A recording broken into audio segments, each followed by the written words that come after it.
আজ রাতে আমাদের স্পেশাল মেনু চিকেন কষা আর রুটি। তো তার জন্য আমি সমস্ত কিছু কেটে ধুয়ে গুছিয়ে নিয়েছি। এবার চিকেনটাতে আমি পেঁয়াজ, আদা, রসুন সব পেস্ট করে দিয়ে দিয়েছি। নুন, হলুদ, লঙ্কা গুঁড়ো অ্যাড করে দিলাম, ঝাল লঙ্কার গুঁড়ো। তার সাথে আমি ধনে গুঁড়ো দিয়ে দিলাম আর দেব সর্ষের তেল।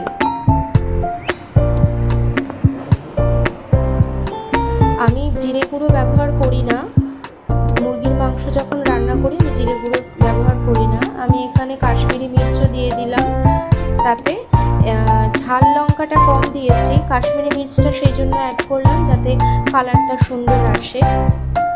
আর জিরে গুঁড়োটা আমি মুরগির মাংসে ব্যবহার করি না, কারণ তাতে টেস্টটা আমার কাছে ভালো লাগে না।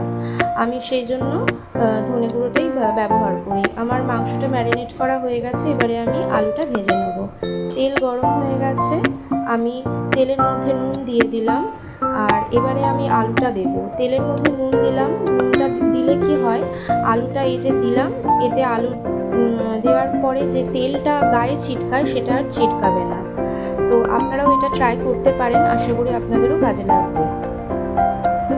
আলুটা আমি এবারে ভালো করে ভেজে নেব।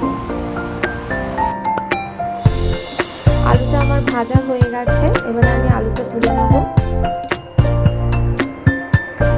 এই তেলেই আমি ক্যাপসিকামটা হালকা করে ভেজে নেব, বেশি কড়া করব না, বেশি কড়া করলে থিতথিতে হয়ে যায়, টেস্টটা ভালো থাকবে না তাহলে। ক্যাপসিকামটা আমি হালকা করে ভেজে নিয়েছি, এবার তুলে নেব ক্যাপসিকামটা। ওই তেলেই আমি তেজপাতা ফোড়ন দিয়ে দিলাম আর এবারে ম্যারিনেট করা মাংসটা দিয়ে দেব।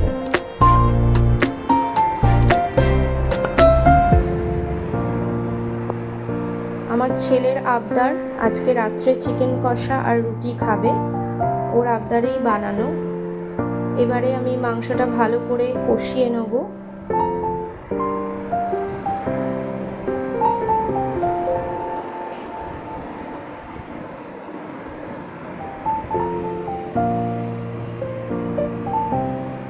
মাংসটা কিছুটা কষানো হয়েছে, এর মধ্যে আমি ভেজে রাখা আলুটা আর ক্যাপসিকামটা দিয়ে দেবো।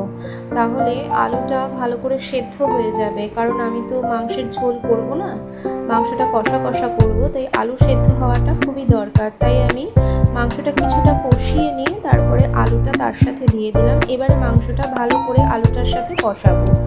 মাংস কষানো আমার রেডি।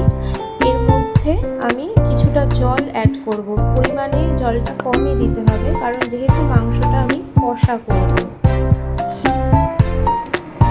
আমি জল দিয়ে দিলাম মাংসে পরিমাণ মতো।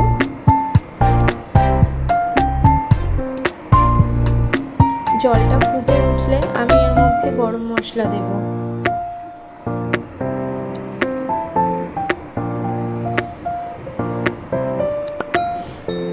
একটু নাড়িয়ে দিলাম যাতে তলাটা লেগে না যায়। মাংসটা আমার ফুটে গেছে, এইবার আমি গরম মশলা অ্যাড করে দিলাম। গরম মশলা অ্যাড করার পরে একটু নেড়ে নেব, তাহলে গরম মশলাটা ভালোভাবে মিশে যাবে তরকারির সাথে। আমার মাংস পুরো রেডি, এবার সার্ভ করব। রুটি আর মাংস সার্ভ করে দিলাম। এবার দেখি ছেলের রিয়াকশন।